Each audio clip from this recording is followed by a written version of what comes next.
looking to get a new TV, but the sheer wealth of options available on the market has you slightly overwhelmed. It happens. After all, new technologies seem to be popping up on an almost daily basis. And of course, they are always wrapped up in some indecipherable acronym or other that doesn't really make things any easier. At the time of recording this video, the two most desirable types of TVs are OLED and QLED. OLED has been the cool new technology on the block for a while now, and we've already discussed this on this channel on several occasions. But what about QLED? This relatively recent display technology is gaining more traction nowadays, leading many prospective buyers to ask the question, which is better, OLED or QLED? To answer that, we've made this video, so stick around as we compare and contrast these two technologies side by side to unravel which one would be better for you.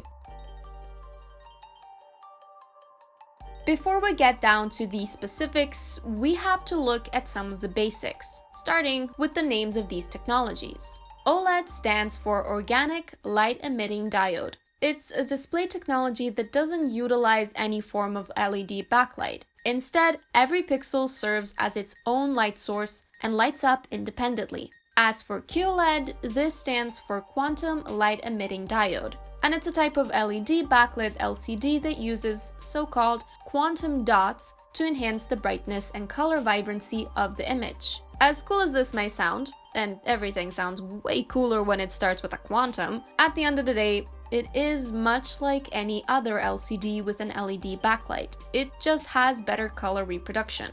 In essence, OLED is a wholly unique display technology, whereas QLED is just a type of LCD technology with nicer colors. So if you know how OLED stacks up against LCD, then you're pretty much covered.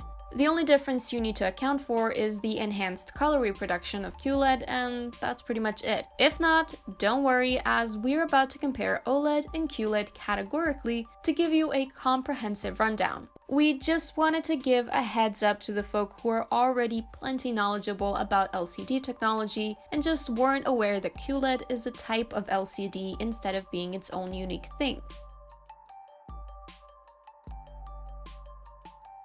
The first thing we want to discuss when comparing these technologies is how they handle brightness and contrast. The differences here are quite noticeable as they stem from the very methods these technologies use to light up the screen. As we've said, OLED doesn't utilize any type of LED backlight, with each pixel instead acting as its own light source. This is just incredible as far as contrast is concerned. Since each pixel can be turned off independently, OLED is notable for being able to produce true black. No matter how good a display technology is at handling contrast, if it's incapable of producing true black, it is simply no match for OLED. But as far as brightness is concerned, OLED is mediocre, for all of the same reasons. The lack of an LED backlight does wonders for contrast, but it greatly reduces the overall brightness of the screen, so QLED takes the cake in that regard. Now, which of these two aspects is more important? This comes down to individual preferences. The unmatched contrast of OLED is truly a sight to behold, but if you only watch TV in a brightly lit room, you'll certainly appreciate the brightness that QLED TVs offer. On the other hand, if you're looking to make a home cinema, especially one that is exposed to about as much sunlight as the average movie theater, OLED is the way to go. Color accuracy is another point that generally goes in OLED's favor, but given that the whole shtick of QLED is that it has greatly improved color accuracy over other LCDs, this is kind of a moot point. QLED displays can reach the same heights as OLED in this regard, or at the very least, they come very close to it. But notice how we've used the verb can reach. This isn't a guarantee and should be approached on a case-by-case basis. On the whole, OLED TVs are way more expensive than QLED ones, and you shouldn't expect a $500 device to compete with something that costs twice as much, or more. Nevertheless, we are impressed by how much QLED has managed to bridge the gap between OLED and LCD in this regard, so we're gonna score this round as a tie. Neither technology is necessarily better than the other. And And speaking of color accuracy, we have to take a look at how these two technologies handle viewing angles. We've all used LCD displays. We all know how funky the image can get when it's viewed from an odd angle. The colors get distorted and the image loses all contrast and all clarity. This is something that no display is immune to, but different technologies allow for varying degrees of viewing angles. Even within the LCD panel family, different panels offer different viewing experiences. Check out our video on different types of LCD panels if you're kind of curious about this. As for this video, all we can say is that OLED offers a much better experience than QLED. Don't expect perfection. TVs are, after all, meant to be watched from the front. Nonetheless, OLED TVs can be watched from a much wider angle while keeping the image in check. Next up, let's take a look at the performance you can expect from each of these technologies. This aspect is a non-issue for people who use their TVs solely for streaming or cable television, but it is paramount to gamers who want the smoothest gaming experience possible. To evaluate how QLED stacks up against OLED in terms of performance, we have to split performance into 3 different categories and look at all of them separately. The categories are pixel response times, input lag, and refresh rates. The pixel response time tells us, in milliseconds, how quickly a pixel can change from white to black, although sometimes manufacturers showcase the time needed to change from one shade to another shade, to make the device appear more impressive than it actually is. The lower the response time is, the better, as this helps eliminate motion blur, which can be a real pain when gaming. The response times of QLED TVs generally range between 2 and 8 milliseconds. This may sound good, although 2 is significantly better than 8, but even then, it is paltry compared to the response times of OLED displays that can go as low as 0.1 milliseconds. So in terms of pixel response times, OLED wins by a landslide. Thankfully though, the playing field is much more even when it comes to input lag, a spec that is arguably even more important for gaming. Input lag indicates the delay that occurs between your input and the result of that input being visible on the screen. It's easy to imagine how high input lag can make games quite literally unplayable, especially ones where timing and precision are key. If the press of a button takes half a second to register as an on-screen action, then you're not really playing a game. At best, you're testing both your luck and your patience. Luckily, input lag isn't tied to the display technology itself. Rather, the main culprit behind jarring input lag is usually the TV's onboard image processing. If the TV is making use of its processor in any way, shape, or form, it's bound to increase the delay you see between your input and its impact. This is why we recommend TVs that feature a game mode for a smooth gaming experience, as they disable all of the extra features that may cause input lag. And lastly, as far as the performance is concerned, we have the refresh rate. The refresh rate is expressed in hertz, and it's used to determine how many times the image of the display will refresh each second. This effectively puts a hard cap on your frame rate, as you won't be able to game in 120 FPS if your display only has a 60 Hz refresh rate.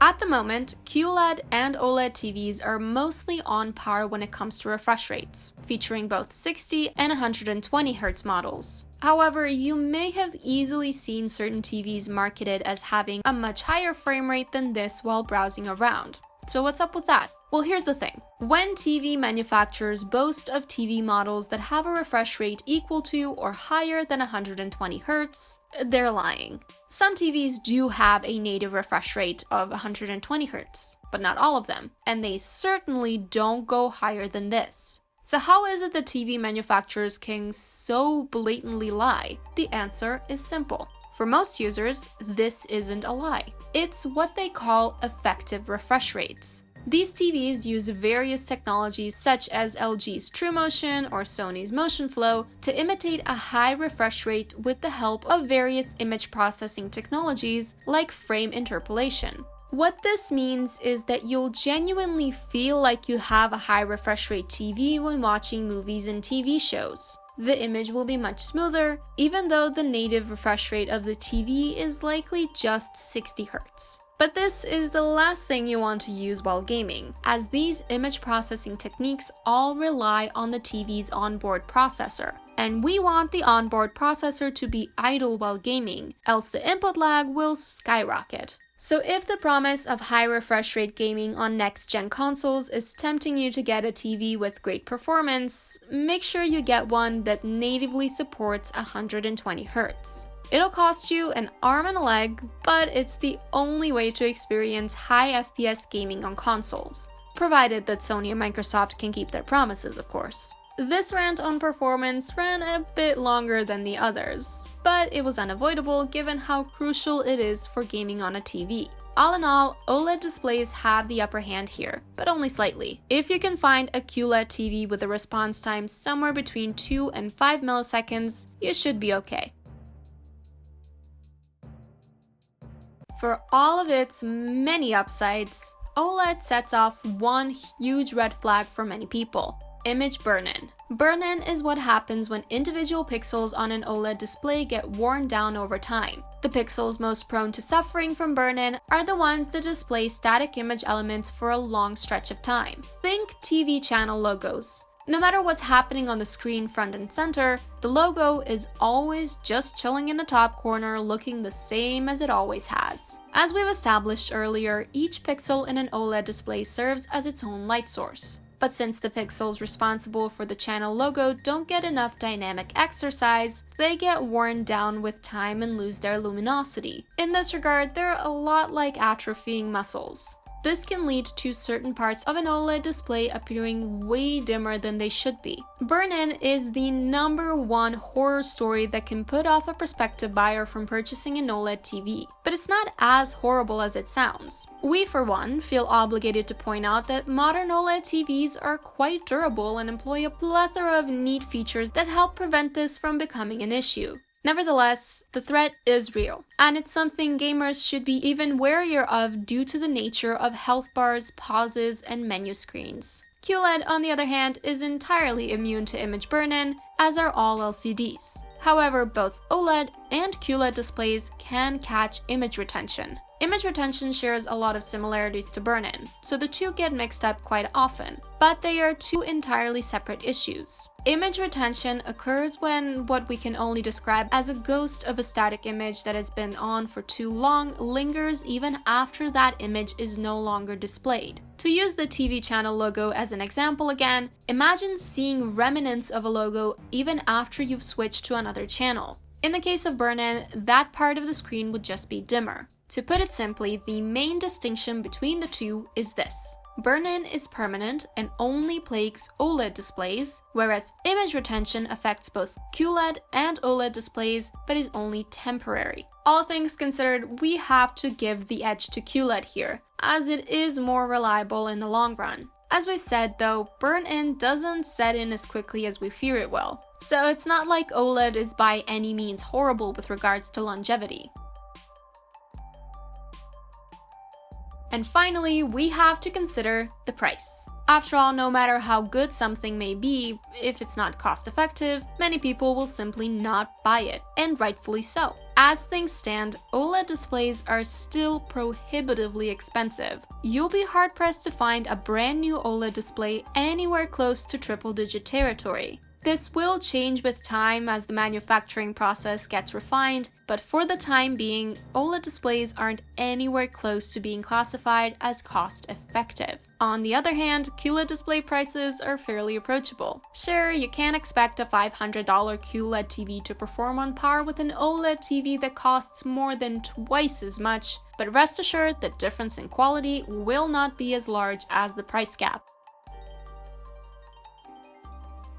And that about does it for this video. In summation, OLED and QLED are two entirely separate display technologies that both come with their own pros and cons. QLED offers higher brightness, has great color reproductions, costs less, and doesn't carry the drawback that is the ticking time bomb, counting down the hours until the imminent burn-in starts to set in. Meanwhile, OLED offers unmatched contrast, superb color accuracy, and better performance, but at an absurd price that few can afford. Even then, it's not strictly a better pick in all scenarios. For example, no matter how wealthy you may be, you'll want a QLED TV in a brightly lit living room. So the way we see it, QLED is a better option for most buyers. But if you've got the money to spare on an OLED TV and the lower brightness won't bother you, you most certainly will not regret purchasing one. In any case, we hope you found this video helpful. You can let us know if you have by liking it, sharing it with friends, and leaving a comment. And if you want to see more videos like this one, don't forget to subscribe and click on the bell icon to enable notifications. We upload a new video every week, so stay tuned for the next one. In the meantime, may your games be fun and your losses few. And as always, we'll see you next time on Gaming Scan.